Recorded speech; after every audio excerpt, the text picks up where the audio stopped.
ان کی روح ان کی جان ہوتی ہے، علی کی یاد. آپ لوگ سب ادھر دیکھیں. جی ارشاد.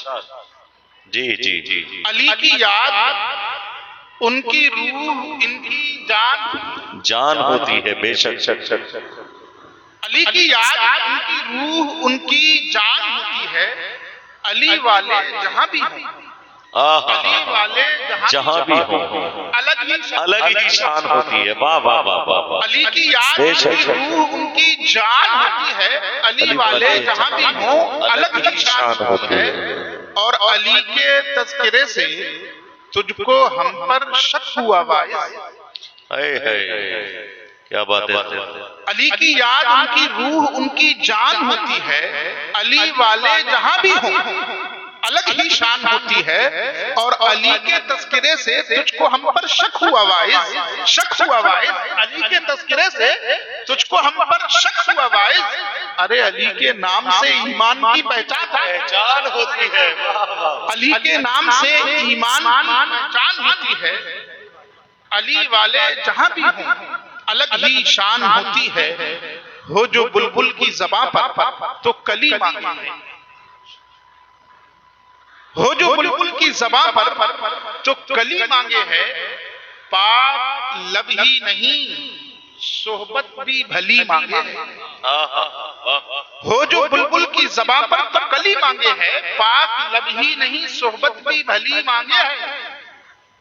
اور ذکر حیدر کی بھی کیا شان ہے. اللہ اللہ. ذکر حیدر کی بھی کیا شان ہے. اللہ اللہ. جسم کے خون کی بوندیں بھی دھلی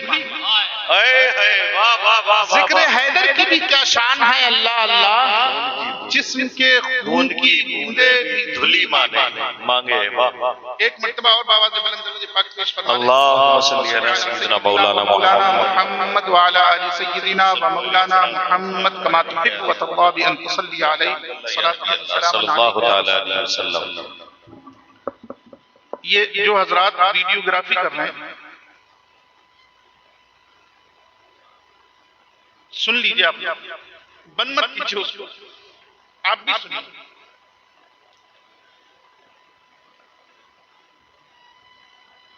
آج آپ کے مطلب کی بات کرتے ہیں.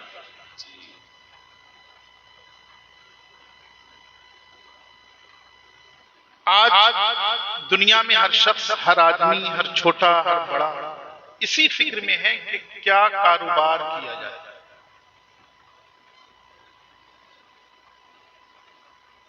بزنس کون سا اچھا ہے. تجارت کون سی خوبصورت. ہر انسان اسی کشمکش میں. اسے اپنے فرائض یاد ہو یا نہ یاد ہو، حقوق کی ادائیگی یاد ہو یا نہ یاد ہو، لیکن اس میں بہرحال اس کی ایک خاصی سوچ ہے، ایک بڑی فکر ہے، ایک بڑا وقت اس فکر میں گزر جاتا ہے کہ کوئی بزنس ہو جس میں جلدی سے فائدہ ہو اور ہم آگے بڑھیں. یہی نا. کچھ نہ کچھ فائدہ ہونا چاہیے.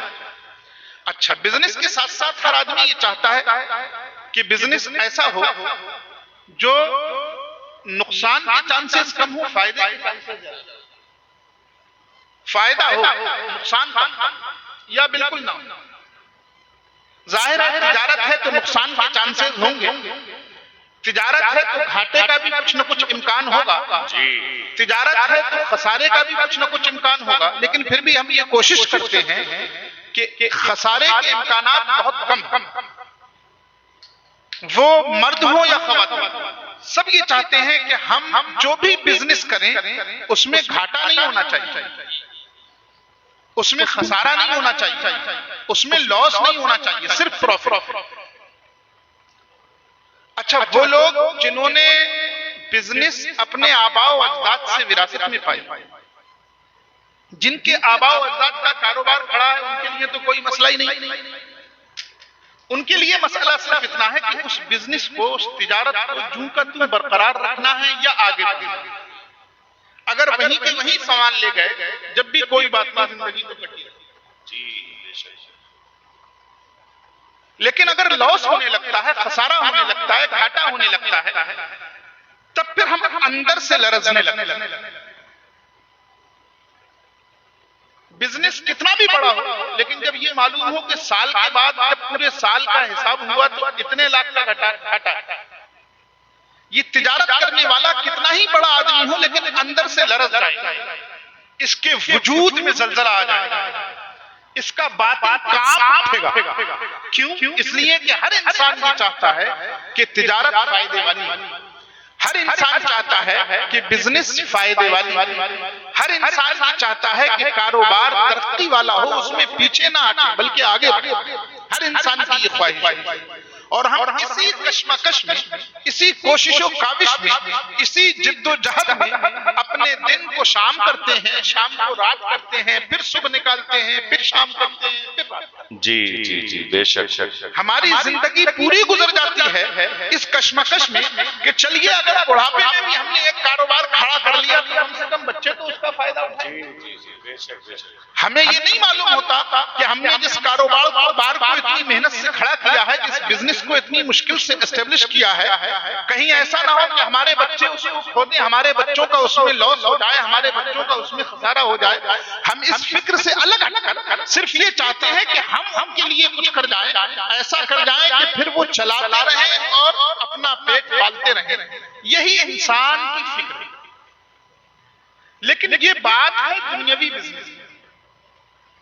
آپ کہیں بھی کوئی بھی بزنس والا ہو، آپ اس سے پوچھئے کوئی ایسا بزنس بتاؤ جس میں گھاٹے کا کوئی چانس نہ ہو، خسارے کا کوئی امکان نہ ہو، لاس کے کوئی چانسز نہ ہو. وہ کہے گا زمین خرید لیجیے. آپ بھی کہہ سکتے ہیں زمین خرید کے ڈال دیجیے، فائدہ ہی نہیں. محترم حضرات، ایسا ہوتا ہے جی ہو جاتا. اور پھر یہ کب سے اس کا ایک وقت، آج کل اس پر اچھال آیا، کبھی ایسا تھا کوئی نہیں. جی بے شک. تو یہ وقتی چیز ہوئی. لیکن ہم اور آپ دنیا کے لیے اتنا سوچتے ہیں، دنیا کے لیے اتنا فکر مند رہتے ہیں، دنیا کے لیے اتنی تشویش میں رہتے ہیں، دنیا کے لیے اتنا غور و فکر کرتے ہیں کہ ہم کھانا بھولے ہوئے ہیں، نمازیں پنجگانہ بھولے ہوئے ہیں، روزے بھولے ہوئے ہیں، ہمیں زکوٰۃ یاد نہیں، ہمیں روزوں کے مسائل یاد نہیں، ہمیں نماز کے مسائل یاد نہیں. لیکن ہمیں تجارت چاہیے، ہمیں بزنس چاہیے، ہمیں کاروبار چاہیے، اور وہ بھی ایسا کہ جس میں گھاٹا نہ ہو.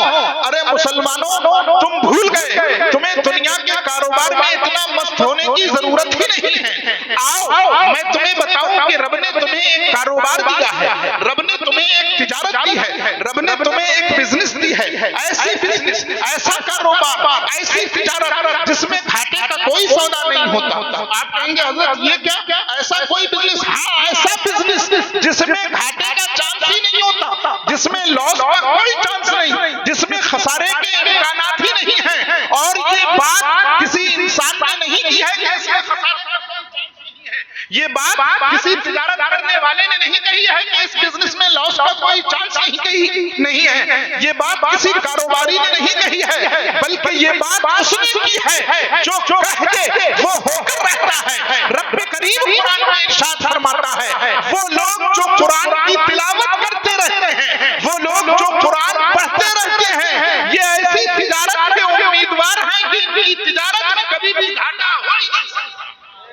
یہ کون؟ سبحان اللہ. بے شک. یہ رب فرما رہا ہے کبھی واہ واہ واہ واہ واہ واہ. ہم نے اس تجارت کو چھوڑا ہے، اس لیے در بدر کی کھا.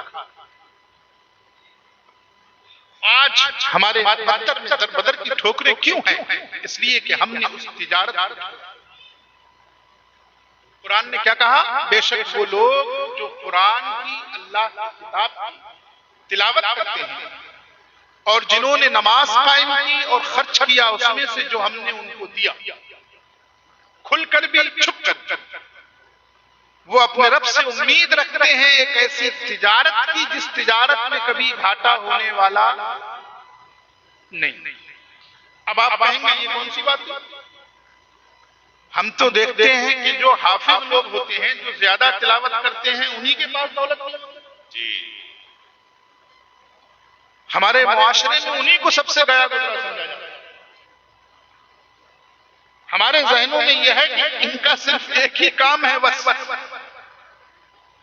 ان کے پاس دولت نہیں ہوگی، یہ معاشرے کا پسماندہ طبقہ ہوگا، یہ معاشرے کا کچلا طبقہ ہوگا۔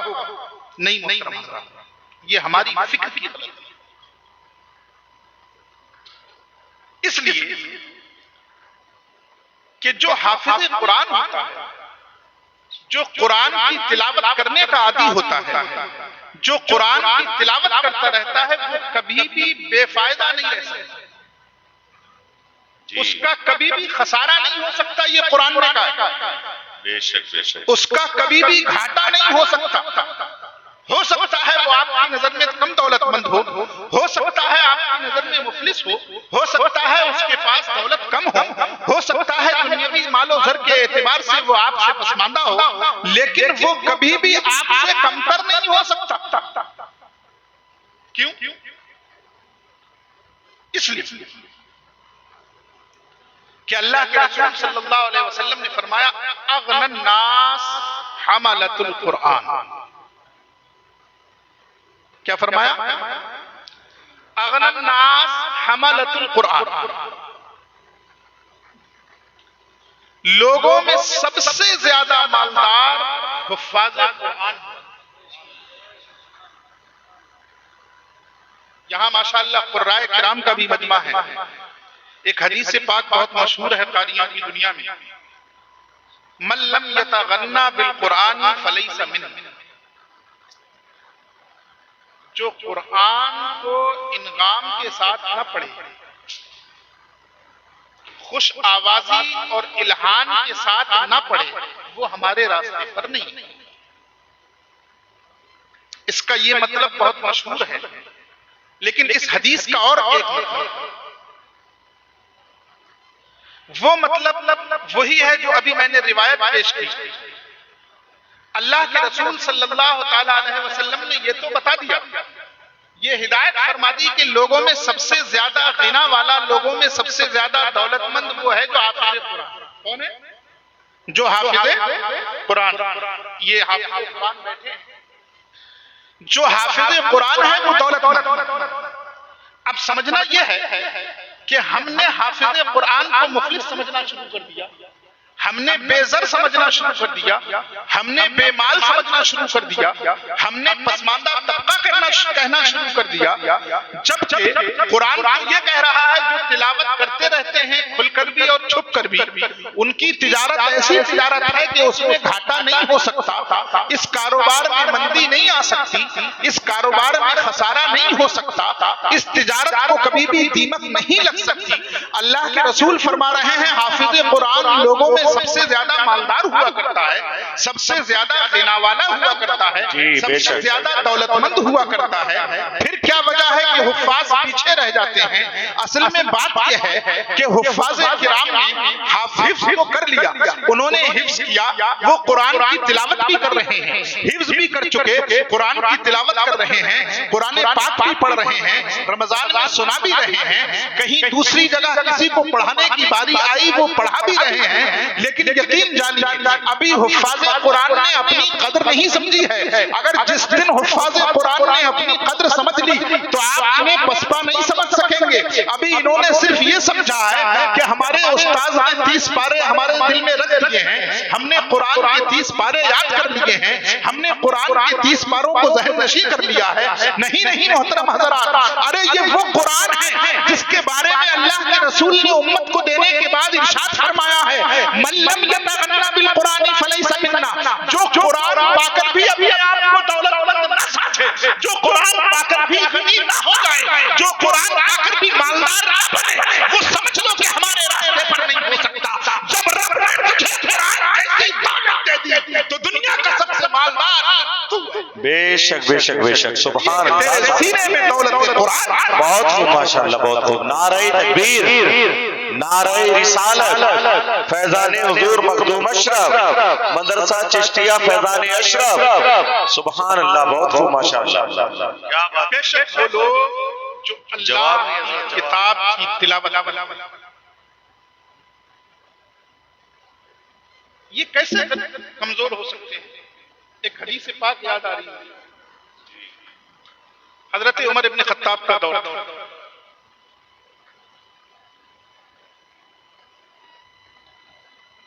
اب دور فاروقی کے بارے میں زیادہ نہیں بتاؤں گا، آپ سب جانتے ہیں کیسا دور تھا، اسلام کی شان و شوکت کا جو غلغلہ اس وقت، واہ واہ واہ واہ واہ، کمال، وہ پھر دوبارہ تاریخ نے نہیں لکھا۔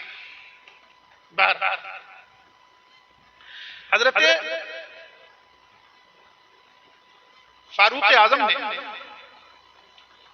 حضرت نعمان ابن حارث ایک صحابی ہیں، یہ بھی ان کو مکے کا گورنر بنا کر بھیجا۔ کچھ دن گزر گئے تو حضرت فاروق اعظم حج کے لیے جب آنے لگے تو حضرت نافع کو خط لکھ کر بھیجا کہ میں حج کو آ رہا ہوں اور تم مجھ سے ملاقات کر لو تاکہ کچھ ضروری پیغامات تم تک پہنچا سکوں اور تم مجھ کو اپنی بات سنا سکو۔ صحابی رسول نے فاروق اعظم کا حکم نامہ جیسے ہی سنا چل دیا۔ اب جب پہنچے حضرت فاروق اعظم سے ملاقات ہوئی، ایک جگہ پہنچ کر، اسفان نام ہے اس جگہ کا، تو ملاقات کے فوراً بعد حضرت فاروق اعظم نے پوچھا، اے نافع تم تو یہاں چلے آئے، میں نے تمہیں مکے کا گورنر بنا کر بھیجا تھا، یہ بتاؤ وہاں کس کو اپنا خلیفہ بنا دیا؟ دیکھیے سمجھتے چلیے، حدیث کو بھی سمجھیے اور مفہوم بھی سمجھیے۔ ذمہ دار کسے کہتے ہیں؟ جی بے شک، بلایا فاروق اعظم ہی ہے، لیکن ملاقات میں سب سے پہلے سوال یہ ہوا کہ وہاں خلیفہ کس کو بنا کر آئے؟ ذمہ داری تمہاری تھی، ایسا نہیں کہ چلے آئے چھوڑ دو، ذمہ داری تمہاری تھی کہ تم نے خلیفہ کسے بنایا؟ اب حضرت نافع دستبستہ عرض کرتے ہیں کہ وہاں میں ابن ابزا کو خلیفہ بنا کے آیا، حضرت عبد الرحمن ابن ابزا۔ حضرت فاروق اعظم پوچھتے ہیں من ابن ابزا، یہ ابن ابزا کون ہے؟ کہا مولا لنا، یہ ہمارے غلاموں میں سے ایک غلام۔ کون ہے؟ بولو کون ہے؟ غلاموں سے جو مفلر والے بھیا بات کر رہے ہیں وہ بھی بولے، کون ہے؟ ہمارے غلاموں میں سے ایک غلام ہے۔ حضرت فاروق اعظم حضرت نافع سے کہتے ہیں، نافع تم نے ایک غلام کو خلیفہ بنا دیا، تم نے ایک غلام کو خلیفہ بنا دیا۔ حضرت نافع یہ نہیں کہتے ہیں غلام نہیں۔ جب فاروق اعظم نے یہ پوچھا کہ تم نے ایک غلام کو خلیفہ بنا دیا تو فرماتے ہیں ہاں، آپ کو معلوم نہیں ہے وہ قرآن کا حافظ ہے۔ واہ واہ واہ واہ، کیا ہے؟ قرآن کا حافظ ہے، اس لیے میں نے اسے اپنی جگہ خلیفہ بنا کر آیا ہوں۔ وہ گورنر کی کرسی پر بیٹھا ہوا ہے اس لیے کہ وہ قرآن کا حافظ ہے۔ فاروق اعظم کہتے ہیں اچھا، تب صحیح۔ اب آپ دیکھیں اس حدیث کو ایک مرتبہ پھر سے، فاروق اعظم پوچھتے ہیں کس کو خلیفہ بنایا؟ یعنی جب تم گورنر نہیں رہو گے، جب صوبے کا گورنر ہی نہیں ہے تو صوبے میں تو انتشار ہوگا، صوبے میں فساد ہوگا، حالات میں افراتفری ہوگی، اوپر نیچے ہونے لگیں گے۔ اچھا اب آپ یہ بتائیے کہ فاروق اعظم نے یہ بات کیوں کہی کہ تم ایک غلام کو گورنر بنا کر آ گئے؟ یہ بات کیوں کہی کہ تم ایک غلام کو خلیفہ بنا کر آ گئے؟ یہ بات اس لیے کہی کہ جو حکومت چلا رہا ہے وہ حکومت کے نظام کو سمجھتا ہے، جو ملک چلا رہا ہے وہ ملک کے سسٹم کو سمجھتا ہے، لوگوں کی ذہنیت کو سمجھتا ہے۔ جو یہ مدرسہ چلا رہا ہے وہ اس بات کو سمجھتا ہے کہ مدرسہ چلانے کے لیے خالی صلاحیت ہی نہیں بلکہ کچھ روب بھی بچوں پہ ہونا ضروری ہے، ورنہ مدرسہ نہیں چل سکے گا۔ جو ملک چلا رہا ہے وہ اس بات کو سمجھتا ہے کہ صرف ایک اچھا اور معزز آدمی ہی ہونا ضروری نہیں ہے بلکہ اس کا کچھ روب بھی ہونا چاہیے، کچھ دبدبا بھی ہونا چاہیے، لوگوں کے دل میں اس کا کچھ خوف ہونا چاہیے، اس کی حشمت ہونا چاہیے، اس کا احترام ہونا چاہیے، اس کی بزرگی ہونی چاہیے۔ فاروق اعظم کا سوال کا مقصد یہ تھا کہ اے نافع، تم نے ایک غلام کو ان لوگوں پر خلیفہ بنا دیا، ارے وہ مکہ جہاں لوگ حج کرنے کے لیے آتے ہیں، وہ مکہ جہاں ہزاروں کا مجمع ہوگا، وہ مکہ جہاں لوگ آنا اپنے لیے باعث برکت سمجھتے ہیں، وہ مکہ جہاں کے لوگ خود اپنے مخدوم بنے ہوئے ہیں، وہ کسی غلام کی بات کیسے مان سکتے ہیں؟ وہ کسی غلام کو کیسے خاطر میں لا سکتے ہیں؟ وہ کسی غلام کی حشمت اپنے دل میں کیسے بٹھا سکتے ہیں؟ وہ کسی غلام کی توقیر کیسے کر سکتے ہیں؟ عالم یہ ہوگا وہ احکام جاری کرے گا اور غلام لوگ نہیں مانیں گے، وہ اپنے احکام نافذ تو کرے گا لیکن عوام نہیں مانے گی۔ نتیجہ یہ ہوگا کہ ماحول میں فساد ہوگا، ماحول میں انتشار ہوگا، حالات میں افراتفری ہوگی، یہ بات ہو جائے گی، اس لیے کہ اس کے لیے لوگوں کے دلوں میں قدر نہیں ہوگی۔ اس لیے یہ ہونا ممکن ہے کہ لوگ وہاں کی اس کی بات نہ مانیں۔ بات کو جب مانی جاتی ہے جب کسی کا روب ہو، جب کسی کا خوف ہو، جب کسی کی حشمت ہو، جب کسی کے لیے ہمارے دل میں وقار ہو۔ لیکن جب اس غلام کا وقار ہی نہیں ہے اہل مکہ کے دل میں، اہل مکہ، اہل عرب جو غلاموں کو جانوروں سے بھی کم اہمیت دیتے ہیں، وہ کیسے اس غلام کی بات مان سکتے ہیں؟ نافع نے انہیں جواب دیا تھا کہ اے عمر بن خطاب، اے فاروق اعظم، اے امیر المومنین، آپ کی سوچ بالکل صحیح ہے، آپ نے بالکل صحیح سمجھا ہے، لیکن الحمدللہ یہ دور فاروقی ہے، یہ دور اسلام کے غلبے کا دور ہے، یہ دور اسلام کی حشمت کا دور ہے۔ اہل مکہ نے اس کا غلام ہونا نہیں دیکھا ہے، وہ غلام ضرور ہے لیکن چونکہ اس نے قرآن یاد کیا ہے، وہ غلام ضرور ہے لیکن چونکہ وہ قرآن کی تلاوت کیا کرتا ہے، وہ غلام ضرور ہے لیکن چونکہ وہ قرآن پڑھا کرتا ہے، اس لیے اہل مکہ کے دلوں میں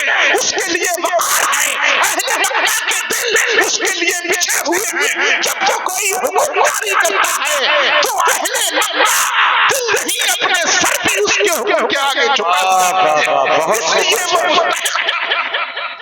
سبحان اللہ، سبحان اللہ، نعرہ تکبیر، نعرہ تکبیر، نعرہ رسالت، علماء اہل سنت، حضور سید باقی اشرف صاحب قبلہ، نعرہ حیدری، نعرہ تکبیر، جشن دستار بندی۔ بہت خوب حضرت، بہت خوب، ماشاءاللہ۔ اب یہاں ایک جملہ درد بھرا سن جی ارشاد۔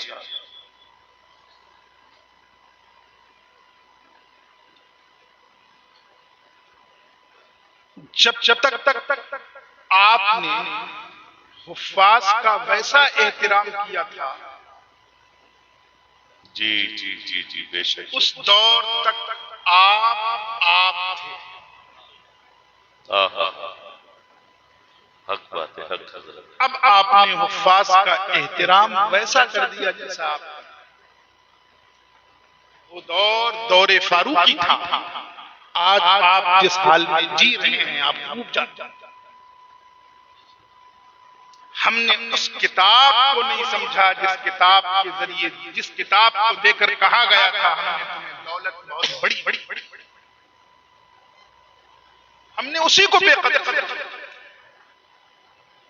اس کے پڑھنے والوں۔ یہ فرق ہے اس دور میں اور آج۔ تو حافظ قرآن، حفظ قرآن کی برکت سے اپنا خوف، اپنی حشمت، اپنا وقار مسلمانوں کے دل میں رکھنا، یہ ہوتا ہے حافظ قرآن۔ اچھا آئیے پھر آیت کی طرف آتے ہیں۔ علماء کرام بھی موجود ہیں۔ آیت کیا ہے؟ ان الذین یتلون کتاب اللہ۔ ہو سکتا ہے آپ سے تھوڑا اوپر جائے، گھبرائیے نہیں، کوشش کروں گا سمجھانے کی۔ ان الذین یتلون کتاب اللہ، بے شک وہ لوگ جو اللہ کی کتاب کی تلاوت کرتے ہیں، جی وَأَقَامُوا الصَّلَاةَ، اور نماز قائم کی، اور زکوٰۃ و صدقات دی۔ اب دیکھیے آیت دیکھیے اور غور سے سنیے، آپ بھی اردو جانتے ہیں، اردو بولتے ہیں، کوئی ایسا تو نہیں میں اردو میں ترجمہ کر رہا ہوں، سنیے دیکھیے الفاظ میں کہاں فرق آ رہا ہے۔ بے شک وہ لوگ جو اللہ کی کتاب کی تلاوت کرتے ہیں اور نماز قائم کی، زکات دی. آ رہا فرق سمجھ؟ تلاوت کرتے ہیں، نماز قائم کی. سب اہل زبان میں کوئی فرق سمجھانا نہیں پڑے. ایک ہے یہ کام کرتے ہیں اور ایک ہے یہ کام کیا. کوئی فرق ہے؟ دونوں فرق ہے؟ پیچھے والے بتائیں ذرا. کوئی فرق ہے یہ کام کرتے ہیں اور یہ کام کیا؟ نہیں ہے فرق. کیا فرق ہے؟ کرتے ہیں کا مطلب یہ ہوتا ہے کہ کرتے رہتے ہیں. اب استمرار ان کے حساب سے بہت گاڑا ہو گیا. کرتے رہتے ہیں کیا؟ یعنی ایسا نہیں کہ ایک بار کیا. کسی نے ایک بار کر لیا تو کیا. جیسے حج کیا، حج اور نماز پڑھتے ہیں. ایسا نہیں کہ ایک ہی بار پڑھ لیا. ارے اگر جمعے کے دن بھی پڑھتے ہو گے خالی تو 8 دن میں ایک بار پڑھو گے، مہینے میں 4 بار تو پڑھو گے. تو پڑھتے ہیں کیسے؟ کیوں نہیں؟ نماز پڑھتے ہیں اور حج کیا، اس لیے کہ حج زندگی میں ایک ہی بار کیا. تو جو کام بار بار کرتے رہتے ہیں اس کے لیے ہم کہتے ہیں یہ کام کرتے ہیں. جیسے ہم کھانا کھاتے ہیں، ہم پانی پیتے ہیں، یعنی بار بار کرتے رہتے ہیں. ایسا نہیں کہ ایک بار کرنے کے بعد ختم. اور ایک کیا ایسا کیا، یعنی بس ایک بار کر دیا. یعنی اس کے صادق آنے کے لیے، یہ بات کہنے کے لیے کہ یہ کام کیا ہے، ایک بار کر لینا ضرور کافی. اب اس کے بعد ہم کریں یا نہ کریں. جو ایک بار حج کر آیا حاجی تو کہنے لگو گے نا بس، تو اس نے حج کیا ہے حاجی ہو گیا. حج کرتا نہیں ہے، حج کیا ہے. اب قرآن عبادتوں کا یہاں ذکر کر رہا ہے. اس میں فرما رہا ہے وہ لوگ جو قرآن کی تلاوت کرتے ہیں اور نماز قائم. اب یہاں یقیمون الصلاۃ نہیں فرما رہا ہے، حالانکہ اور مقامات پر قرآن نے یقیمون الصلاۃ کہا ہے، اور دوسرے مقامات پر وَمِمَّا رَزَقْنَاهُمْ يُنْفِقُونَ کہا ہے. لیکن یہاں وَأَنفِقُوا مِمَّا رَزَقْنَاهُمْ کہہ رہا ہے. جی بے شک. دوسرے مقام پر موجود ہے مِمَّا رَزَقْنَاهُمْ يُنْفِقُونَ، لیکن یہاں کہہ رہا ہے أَنفِقُوا مِمَّا رَزَقْنَاهُمْ. قرآن سے یہ ذہن مل رہا ہے، ہمیں سمجھایا یہ جا رہا ہے کہ مسلمانوں نماز ایک بہترین نماز ایک بہترین عبادت. نماز عبادت بدنی ہے، اس میں ہمیں اپنے جسم کو مشقت دینی پڑتی ہے. اور زکوٰۃ صدقہ یہ عبادت مالی ہے، اس میں ہمیں اپنی کمائی ہوئی دولت میں سے نکال کر دینا پڑتا ہے. اس مال جاتا ہے تب بھی ہمیں تکلیف ہوتی ہے، ہمارے جسم کو مشقت ہوتی ہے تب بھی ہمیں تکلیف ہوتی ہے.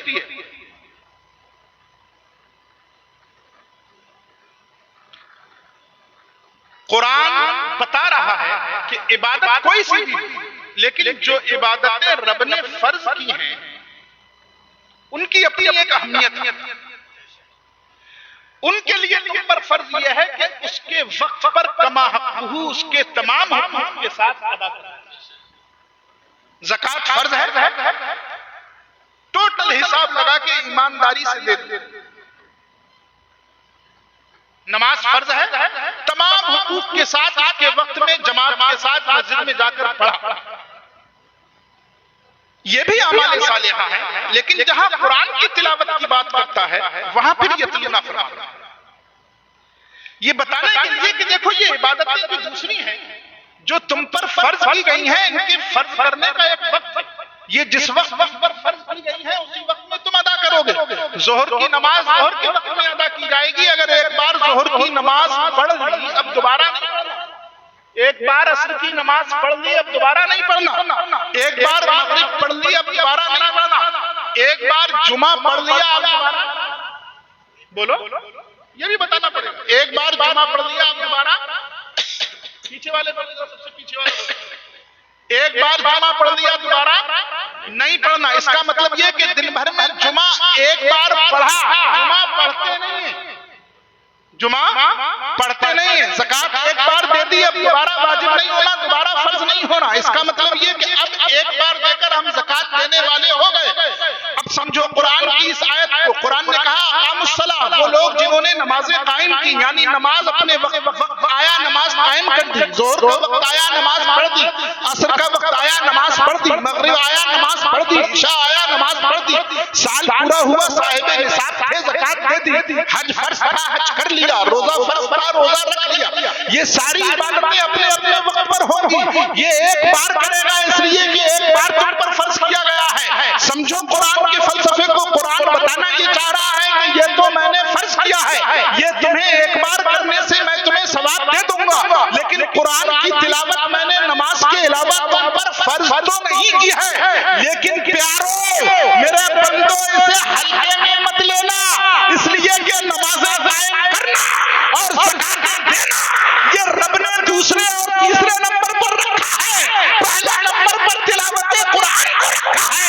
اور یہ اشارہ کیا ہے کہ تلاوت قرآن ایسی چیز نہیں ہے کہ ایک بار کر لی اب حافظی ہو گئے، ایک بار کر لی اب تلاوت قرآن کرنے والے ہو گئے. ارے تم اگر اللہ سے ایسی تجارت چاہتے ہو جس میں کبھی کوئی گھاٹا نہ ہو تو دن کو اٹھو تو تلاوت کیا کرو، رات میں سو تو تلاوت کیا کرو، اس لیے کہ وہ تجارت جس میں گھاٹا نہیں ہوتا وہی لوگ رکھتے ہیں جو اٹھتے ہیں تو قرآن پڑھتے ہیں، بیٹھتے ہیں تو قرآن پڑھتے ہیں، جن کی صبح میں قرآن کا نور ہے، جن کی شام میں قرآن کا نور ہے، جن کے سفر میں قرآن کی برکتیں ہیں، جن کے حضر میں قرآن کی روشنیاں ہیں، جو جا رہے ہیں تو کھانے سے پہلے قرآن پڑھ رہے ہیں. ارے جو چلتے پھرتے قرآن پڑھتا ہو سمجھ لو کہ وہ اس پر عمل کر رہا ہے. واہ واہ واہ واہ، سبحان اللہ سبحان اللہ. بہت خوب حضرت جواب دے لو. قرآن پڑھتے رہتے، تلاوت کی نہیں کرتے رہتے. اب ان بچوں سے بھی کہوں گا جو حفاظ ہیں اور صرف رمضان میں ان بچوں کو بھی مخاطب کروں گا جو حفاظ ہیں اور صرف رمضان میں انہیں دورہ پڑتا ہے. نہیں بات بات جو سچی ہے وہ کہی جائے. رب نے تمہیں وہ دولت دی ہے کہ اس دولت کا مقابلہ کسی دولت سے نہیں. اغنى الناس حمل، لوگوں میں سب سے زیادہ مالدار حفاظ قرآن. کسی دوسری دولت کے چکر میں ہم اس دولت کو پیچھے چھوڑ دیں، اس سے بڑی کم قسمتی اور حرمان نصیبی کیا ہو سکتا. تو وہ لوگ جو اللہ کی تلاوت کرتے رہے، کیا کرتے؟ اللہ کی تلاوت. اچھا اب دیکھیں یہ جو حفاظ قرآن ہوتے ہیں بسا اوقات ہمیں ایسا لگتا ہے کہ کچھ نہیں آپ حافظ ہو گئے اب کیا کریں. نہیں، یہ تلاوت کرنے والے ایسی تجارت کر رہے ہیں کہ اس میں گھاٹا نہیں ہو سکتا. ایک واقعہ مجھے یاد آ رہا ہے. ایک کتاب ہے تنویر اللمعان لحامل القرآن، مفتی عتیق الرحمان صاحب فرنگی محلی. انہوں نے ایک واقعہ لکھا اس میں حافظ قرآن کی غفلت. وہ کہتے ہیں ایک حافظ قرآن فارغ ہوا مدرسے سے حافظ تھا لیکن اس کی طرف توجہ نہیں. ایک کشتی پر کشتی سے سفر کر کے سمندر پار کر رہا تھا. سمندر میں طوفان آیا، کشتی ٹوٹ گئی، تختے بکھر گئے. جس کے دل میں جو تختہ آیا وہ اپنا لے گئے، اچھے خاصے لوگ ڈوب گئے. اب حافظ قرآن نے جس تختے کو پکڑا تھا وہ تختہ آہستہ آہستہ ایک ٹاپو سے جا لگا، ایک جزیرے سے جا لگا. اب جب وہاں پہنچا تو وہاں کچھ تھا ہی. ایک گوشے میں اس نے دیکھا اس ٹاپو کے ایک کونے پر ایک خوبصورت دوشیزہ بیٹھی ہوئی ہے، ایک لڑکی بیٹھی ہوئی. سنیں خواتین بھی سنیں. وہ حیران ہو جاتا ہے کہ یہاں دور دور تک پانی نظر آ رہا ہے، یہ خاتون کہاں سے آ گئی؟ وہ دور عباس آ کر پوچھتا ہے کہ بیٹا یہ بتاؤ کیا ماجرا ہے یہاں، تم کیسے زندگی گزارتی ہو جب دور دور تک یہاں پانی ہی پانی ہے، تمہارے کھانے کا انتظام، تمہارے پینے کا انتظام، تمہارے رہنے کا انتظام، سہنے کا انتظام کیا ہے، اور تم یہاں کیسے پہنچی؟ وہ بتاتی ہے کہ میں فلاں ملک کے بادشاہ کی بیٹی تھی، فلاں ملک کے بادشاہ کی بیٹی تھی. کہا پھر یہاں کیسے؟ کہا اس سمندر کے ٹاپو پر جن شیاطین رہتے ان میں ایک بہت بڑا دیو ہے. ایک دن میں جا رہی تھی سمندر میں، سفر کر رہی تھی اپنے خادموں اپنے غلاموں کے ساتھ. اب دیکھیے بادشاہ کی گاہ و عظمت دیکھیے. میں جا رہی تھی، وہ دیو گیا اور اس نے مجھے کشتی سے اٹھایا اور لے کر چلا آیا. اب دنیا میں جس ملک کا جو بادشاہ ہوتا ہے اس ملک میں بادشاہ سے زیادہ مالدار تو کوئی نہیں ہے. نہیں ہے نا؟ کیا ہے؟ نہیں. کہا یہ لے کر مجھے یہاں چلا آیا، پھر پتہ نہیں مجھے وہاں کیا ہوتا. یہاں میں آ گئی اور اس نے مجھے لا کر یہاں رکھا ہے. اب یہ ہفتے میں ایک مرتبہ اس ٹاپو پر آتا ہے اور اپنی ہوس پوری کرتا ہے اور جو کچھ میرے کھانے کا ہفتے بھر کا ہے وہ دے کر چلا جاتا ہے. اب یہ حافظ قرآن پریشان ہوتا ہے، کہتا ہے کہ یار تم جو یہ پوری کہانی بتا رہی وہ تو بعد میں سمجھوں گا کہ کہانی کیا تھی، کون سے ملک کا بادشاہ تھا، کون سا بادشاہ تھا، لیکن یہ بتاؤ کہ آج تمہارے پاس کھانے کا بھی نہیں. تم جو یہ کہہ رہی ہو کہ وہ کھانے کے لیے دے کے چلا جاتا ہے، آج تمہارے پاس کھانے کا بھی نہیں. تو وہ شہزادی کہتی ہے کہ ہاں آج یہی افسوس ہے کہ تم ایسے دن پہنچے ہو کہ آج شام کو اس کے آنے کا دن ہے. میری ساری خوراک میری ساری غذا ختم ہو چکی ہے اور آج شام کو وہ دیو آتا ہے.